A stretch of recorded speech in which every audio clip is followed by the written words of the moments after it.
Hello everyone, welcome back to my channel. Today we will study 4 more capital letters. The letters are from the book called The Art of Cursive Penmanship.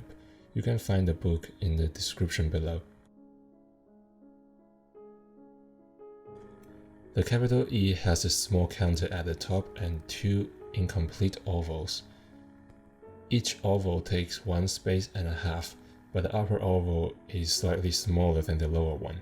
The axes of all 3 ovals should be consistent with the slant angle, and if you extend the exit stroke, you should get a well-formed oval shape. The counter should not be too big, because it will cause the oval to be too big as well. Also, you should avoid making the 2 oval too wide. Overall, the shape of the letter should be slender and tall.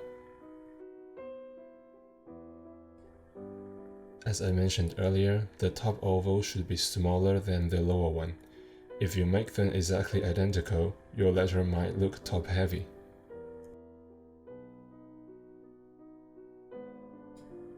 As you can see here, the top oval is slightly smaller than the lower one. Capital F has 3 strokes. The second stroke is a spline that follows the slant angle, and the crossbar happens in the end.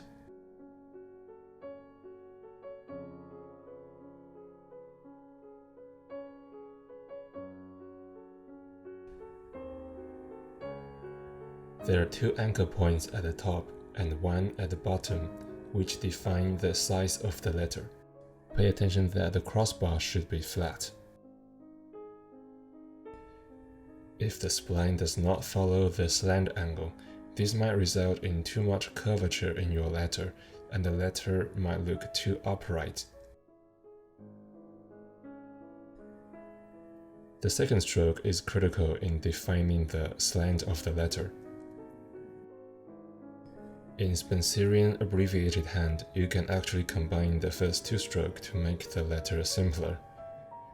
Pay attention that the spline still defines the slant angle, and the letter still has 3 anchor points.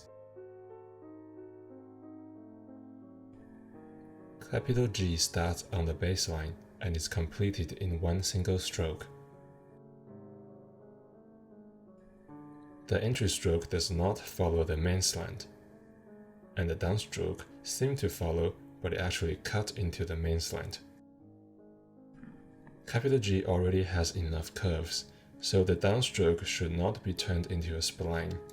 This will cause the letter to look too soft. Another mistake to avoid is making the lower part of the letter to have the same radius as the upper oval. This will cause the letter to look top-heavy and it seems to fall over. The lower part should actually have a much larger radius than the top one. One variation is just like capital A, simply replace the second stroke with a descender. The descender should be straight all the way down, or you will lose the consistent slant of the letter. The rule is the same as in lowercase letter. You should also avoid making the descender too wide. If you have seen my lowercase tutorial, you should notice this is just like lowercase descender. The uppercase edge has 2 strokes. Both strokes start at the top. The size of the 2 counters should be approximately equal.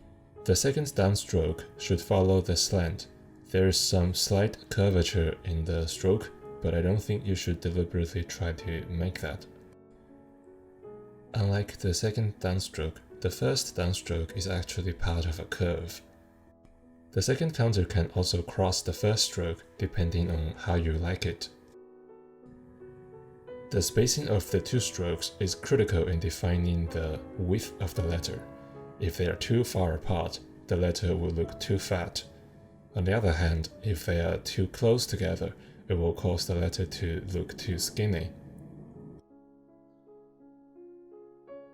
Be careful that the first stroke is actually not straight.